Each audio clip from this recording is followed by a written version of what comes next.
Shalom, selamat pagi Bapak Ibu Saudara sekalian. Selamat kita bertemu kembali dalam program Renungan SOS. Puji Tuhan, mengawali renungan kita satu di dalam doa. Bapa di surga, Bapa yang kami sembah dalam nama Yesus, pagi yang indah ini kami mengucap syukur karena kembali kami boleh berada di dalam hadirat-Mu. Terima kasih Bapa, terima kasih buat kebaikan-Mu, di mana sepanjang malam yang berjalan Engkau sudah jaga pelihara kami, bagaikan Engkau menjaga biji mata-Mu. Terlebih Tuhan, Engkau sudah bangunkan kami pada pagi indah ini dengan roh, jiwa, dan tubuh yang diberkati daripada-Mu. Terima kasih Bapa, terima kasih Tuhan. Sebentar lagi kami akan mendengarkan renungan firman-Mu. Untuk itu Roh Kudus tolong kami, biar kami mampu menangkap pesan-pesan Tuhan melalui renungan ini, dan kami juga boleh mengaplikasikannya dalam hidup kami sehari-hari. Terima kasih Bapak, inilah menjadi doa kami. Kami mulaikan renungan kami pada pagi yang indah ini di dalam nama Tuhan Yesus Kristus. Haleluya. Amin. Bapak Ibu Saudara sekalian, kemarin kita sudah memulai bagian kedua dari mengenal Tuhan dan namanya, yaitu nama-nama ilahi yang diberi awalan Yahweh ya, atau YHWH ya. Yang kedua ini ya, kemarin yang pertama Yahweh Roy, sekarang adalah Yahweh Jireh ya. Kita akan baca pembacaan ini di dalam Kejadian pasal 22 ayat 14. Demikian bunyi firman Tuhan. Dan Abraham menamai tempat itu Tuhan menyediakan. Sebab itu sampai sekarang dikatakan orang, di atas gunung Tuhan akan disediakan ya. Kata Yahweh Jireh untuk pertama kali ya dideklarasikan oleh Abraham sendiri ya. Nah, saudaraku yang kekasih, ini ada sejarahnya ya. Apa yang dimaksud dengan Yahweh Jireh atau Tuhan yang menyediakan? Ini berhubungan dengan janji Tuhan terhadap Abraham ya. Ketika Abraham masih di Ur Kasdim, Tuhan memanggil dia untuk pergi ke satu negeri yang tidak dia tahu ya. Tuhan memberikan janji-janji kepada Abraham, ada 8 janji ya. Salah satu diantaranya untuk memberikan janji akan memberikan dia keturunan yang sangat banyak, dan itu berulang-ulang disampaikan oleh Tuhan kepada Abraham ya. Nah, ketika Abraham berumur tepat 100 tahun, apa yang terjadi saudaraku ya? Janji Tuhan untuk memberikan dia keturunan ya. Janji Tuhan untuk memberikan Abraham keturunan itu menjadi kenyataan. Akhirnya lahirlah Ishak ya. Tapi di sini muncul masalah baru bagi Abraham. Pada umur 75 tahun ketika dia masih ada di Ur Kasdim, Tuhan berjanji memberikan janji-janji sebanyak 8 janji kepada Abraham. Salah satu adalah keturunan. Tepat pada 25 tahun ya, 25 tahun kemudian janji Allah terrealisasi ya. Janji anak perjanjian ya. Sebelumnya memang sudah ada Ismail, itu bukan anak perjanjian. Anak perjanjian yang Tuhan berikan itu hanya melalui Sarai ya. Sebelum dia melahirkan Ishak, namanya Sarai. Nah saudaraku ya, apa yang terjadi? Setelah 25 tahun janji Allah digenapi dalam kehidupan Abraham. Begitu senangnya Abraham saudaraku ya, sehingga dia bisa memiliki keturunan yang berasal dari Ishak. Seiring berjalannya waktu ya, ketika Ishak sudah menjadi dewasa, perbedaan antara usia antara Ismail ya dengan Ishak itu 13 tahun. Nah, ketika Ishak telah berusia kira-kira 13 tahun, ya, apa yang terjadi? Tuhan berkata kepada Abraham, ya, kalau kita baca dari ayat yang pertama, ya, saya bacakan. Setelah semuanya itu Allah mencoba Abraham. Sebenarnya bukan kata mencoba, ya, di sini. Sebenarnya kalau sesuai dengan TR, ya, ini bukan kata mencoba, ya. Setelah semuanya itu Allah menguji Abraham. Ia berfirman kepadanya, Abraham. Lalu sahutnya, ya Tuhan. Firman-Nya, ambillah anakmu yang tunggal itu yang engkau kasihi, yakni Ishak. Pergilah ke tanah Moria dan persembahkanlah dia di sana sebagai korban bakaran pada salah satu gunung yang akan kukatakan kepadamu, yaitu di Gunung Moria. Saudaraku, kita baca terus, ya. Ayat yang ketiga, keesokan harinya, pagi-pagi bangunlah Abraham. Ia memasang pelana keledainya dan memanggil 2 orang bujangnya beserta dengan Ishak anaknya. Ia membelah juga kayu untuk korban bakaran itu. Lalu berangkatlah ia dan pergi ke tempat yang dikatakan Allah kepadanya. Ayat yang keempat, ketika pada hari ketiga Abraham melayangkan pandangnya, kelihatanlah kepadanya tempat itu dari jauh. Lalu kata Abraham kepada kedua bujangnya itu, tinggallah kamu di sini dengan keledai ini. Aku beserta anak ini akan pergi ke sana. Kami akan sembahyang. Sesudah itu kami kembali kepadamu. Saudaraku, kita lihat, ya, pada keesokan harinya setelah Abraham menerima janji dari Tuhan, ya, Tuhan berkata, bawalah anakmu yaitu bernama Ishak ke atas salah sebuah gunung yang akan aku tunjukkan kepadamu. Dan dia memelanai keledainya, dia membawa kayu api beserta Ishak dan kedua bujangnya. Di ayat yang kelima tadi berkata-kata Abraham kepada kedua bujangnya itu, tinggallah kamu di sini dengan keledai ini. Aku beserta anak ini akan pergi ke sana. Kami akan sembahyang. Sesudah itu kami akan kembali. Benarkah? Ya. Kita lihat. Ini sebelum sampai di Gunung Moria. Abraham berkata kepada kedua bujangnya, kalian tinggal saja di sini. Kami akan pergi sembahyang, aku dan anak ini. Sesudah sembahyang kami akan kembali. Padahal di ayat-ayat sebelumnya Allah tidak pernah mengatakan aku akan menyediakan seekor domba sebagai pengganti Ishak. Enggak ada, saudaraku, ya. Tapi kita lihat iman Abraham. Orang percaya, ya, yang memiliki Yahweh Jireh harusnya memiliki iman seperti Abraham, ya. Apakah dia tidak berbohong? Secara rahasia dia sepertinya berbohong. Tapi kita lihat Abraham berkata, tinggallah di sini. Aku dan anak ini akan pergi sembahyang. Sesudah itu kami akan kembali. Ya, padahal Tuhan suruh korbankan. Saudaraku, bahasa iman seringkali bertolak belakang dengan rasio kita, pikiran kita.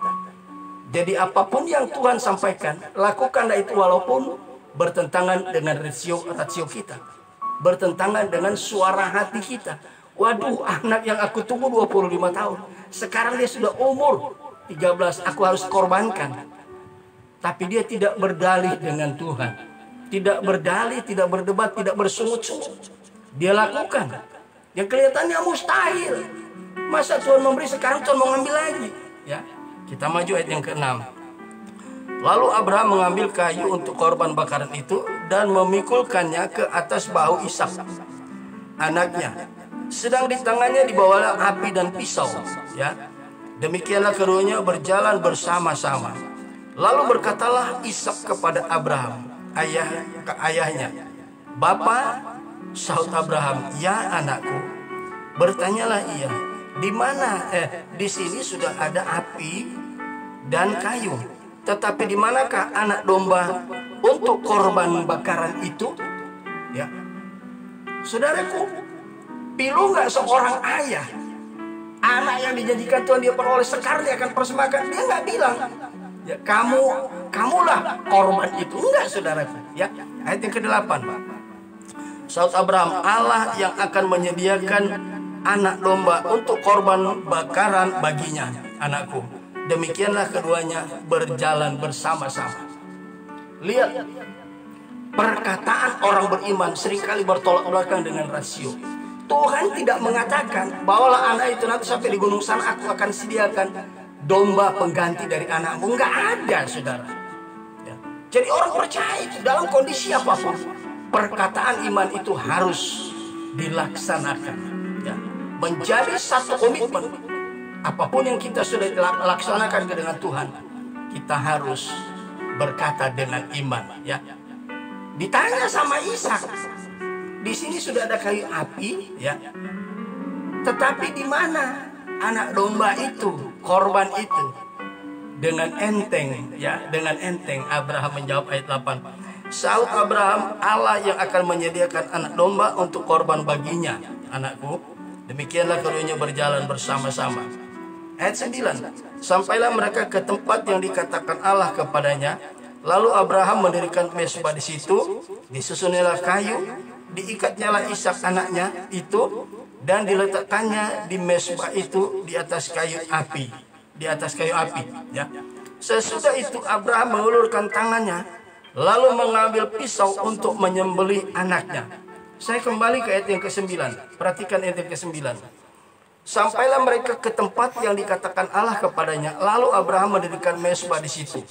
Disusunnya kayu api, diikatnyalah Ishak anaknya itu, dan diletakkannya di atas mezbah itu, di atas kayu api. Apa yang saudara perlu perhatikan ayat yang ke-9 ini? Ya. Apa yang saudara dapat di sini? Saudara, kita lihat, ketika sudah sampai di Gunung Moria, ya, dia menyusun mezbah, membuat mezbah untuk menaruh kayu api. Kemudian Ishak diikat. Setelah Ishak diikat, ditaruh di atas mezbah. Ya. Ada sesuatu yang janggal nggak di sini? Anehnya waktu selesai membuat mezbah, kayu api sudah disusun, korban belum ada. Abraham mengambil anaknya Ishak, diikatnya, kemudian ditaruh di atas mezbah. Berontak nggak Ishak? Ya. Tadinya sementara berjalan ditanya, Bapak, di mana? Di sini sudah ada kayu api, ya. Tapi di manakah korban itu? Abraham berkata, Tuhan yang akan menyediakan. Sesampainya di atas bukit Moria, Gunung Moria, ya, di mana di kemudian hari bait suci Salomo dibangun. Ya, apa yang terjadi? Mezbah selesai dibangun, kayu api sudah disusun, tidak ada. Ya, untuk Ishak nggak berkata, katanya tadi Tuhan sediakan, mana? Yang ternyata Ishak diikat dan mau dikorbankan. Tapi lihat, Ishak tidak berontak. Apa yang saudara tangkap di sini? Saudara, pesan dari Tuhan melalui peristiwa ini. Mari kita mendidik anak-anak kita takut akan Tuhan. Apapun yang akan kita lakukan pada anak-anak kita, sepanjang itu bertentangan dengan sepanjang itu sesuai dengan kebenaran firman Tuhan, walaupun bertentangan dengan rasio, lakukan saja. Ya, Ishak tidak berontak. Ya. Bayangin, dia mau dibunuh, kemudian mau dibakar. Ya. Tapi ayat yang ke-10 di sini dikatakan, sesudah itu Abraham mengulurkan tangannya lalu mengambil pisau untuk menyembelih anaknya. Tetapi berserulah malaikat Tuhan dari langit kepadanya. Abraham, Abraham. Sahutnya, ya Tuhan.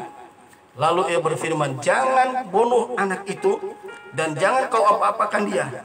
Sebab telah ku ketahui sekarang bahwa engkau takut akan Allah, dan engkau tidak segan-segan untuk menyerahkan anakmu yang tunggal kepadaku. Lalu Abraham menoleh dan melihat seekor domba jantan di belakangnya yang tanduknya tersangkut dalam belukar. Abraham mengambil domba itu lalu mengorbankannya sebagai korban bakaran pengganti anaknya. Akhirnya saudaraku, terbukti perkataan daripada Abraham, Tuhan yang akan menyediakan. Dan akhirnya Ishak tidak jadi dikorbankan. Ya, itu sebabnya Ya, ayat 14 berkata, dan Abraham menamai tempat itu Tuhan menyediakan. Sebab itu sampai sekarang dikatakan orang di atas gunung Tuhan akan disediakan. Saudaraku, dalam melayani Tuhan, dalam kita mengiring Tuhan, harus ada yang terbaik yang kita persembahkan bagi Tuhan. Ya, sekalipun itu sangat menyakitkan, tapi kita harus memberikan korban yang terbaik bagi Tuhan. Apapun yang Tuhan ingin ambil, Tuhan minta dari kita. Kita harus dengan tulus ikhlas rela memberikannya kepada Tuhan. Berapa banyak orang Kristen, ya, berapa banyak anak-anak Tuhan, ya, yang kaya-kaya, ya, maupun yang tidak kaya, ya, sudah lama ikut Tuhan, tapi ketika ditantang untuk memberikan korban persembahan bagi pekerjaan Tuhan, hitung-hitungan saudara, ya, nanti ya, ada janji iman, padahal yang diminta ada padanya. Saudaraku yang kekasih, jangan pernah khawatir dengan Tuhan kita, Yahweh Jireh. Apapun persoalan saudara yang saudara hadapi hari ini, Tuhan akan menyediakan jalan keluar. Tuhan akan mengabulkan apa yang menjadi kebutuhan kita, yang sangat kita perlukan. Abraham sudah berkata kepada Ishak, Tuhan yang akan menyediakan. Jadi apapun saudara yang kita hadapi di hari-hari ini, ya, mari kita harus tetap beriman kepada Tuhan dan menjadi pelaku firman. Mendidik anak-anak kita, anak-anak yang takut akan Tuhan. Coba seandainya Ishak berontak, pasti Yahweh Jireh tidak pernah kita ketahui, ya. Dan mujizat tidak akan pernah kita alami. Justru dengan Abraham, dengan kata-kata iman, dia katakan Tuhan yang nanti akan menyediakan. Saudaraku, betapa pentingnya di hari-hari ini. Kondisi di hari-hari ini semakin hari semakin jahat, semakin tidak menentu. Ya, kita lihat kasihan, ya, para UMKM. Sekarang sulit berusaha sebab minyak goreng harganya luar biasa, ya, begitu tinggi. Itu merata di Indonesia. Tetapi ingat, anak-anak Tuhan dipelihara oleh Tuhan. Tuhan pasti menyediakan apapun yang kita butuhkan. Haleluya. Sepanjang kita tetap memiliki iman seperti Abraham. Amin, saudaraku. Seringkali kita tidak berani membuat satu komitmen dengan Tuhan. Tapi mari, mulai pagi yang indah yang kita sedang alami ini, buatlah komitmen dengan Tuhan. Apapun yang terjadi, lakukan kebenaran firman Tuhan. Ada lagu yang berkatakan, apapun yang terjadi dalam hidupku ini, tak pernah kuragukan janjimu Tuhan. Amin, saudaraku.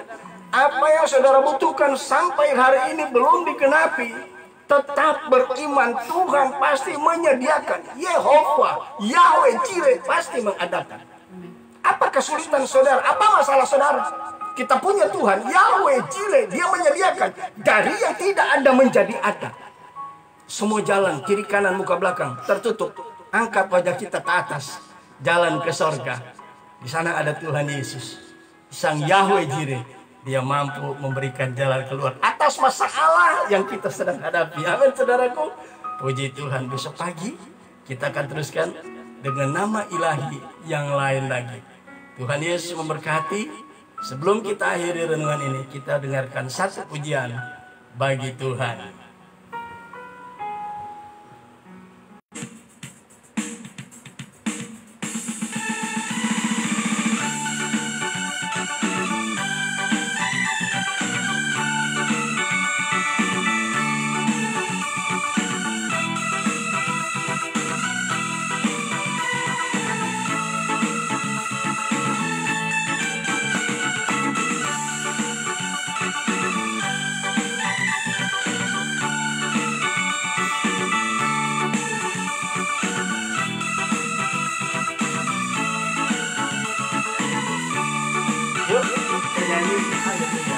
Begitu besar kasih Allah pada kita,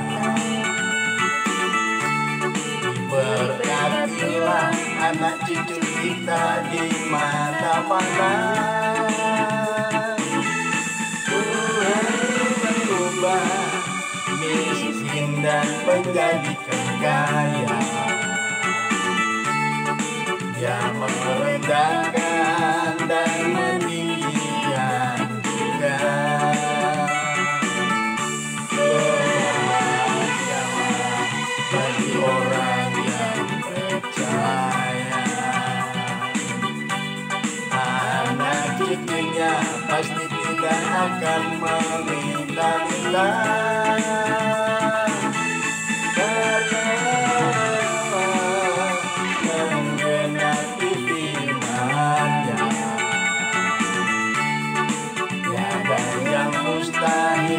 Bagi orang percaya. Haleluya. Saudaraku, Bapak Ibu saudara sekalian, tiada yang mustahil bagi orang percaya. Bagi orang beriman, iman adalah bukti dari segala sesuatu yang kita harapkan dan dasar dari segala sesuatu yang tidak kita lihat. Ya. Berpikirlah dengan iman, berkatalah dengan iman, bertindaklah dengan iman. Yahweh sendiri yang punya janji-janji itu akan menggenapi apa yang belum tergenapi dalam hidup. Apapun persoalan saudara. Haleluya. Begitu besar kasih Allah pada kita. Berkatilah anak cucu kita di mana-mana. Tuhan menjadikan kaya. Dia merendahkan dan meninggikan juga. Bahagialah bagi orang yang percaya. Anak cucunya pasti tidak akan meminta-minta.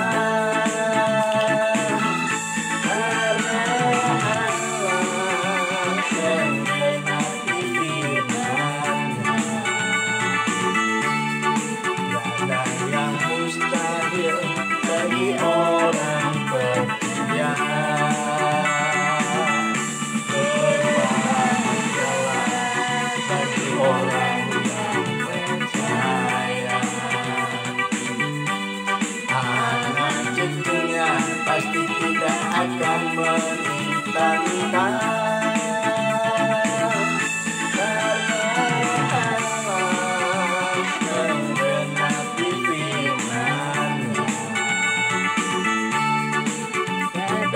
Mustahil bagi orang percaya.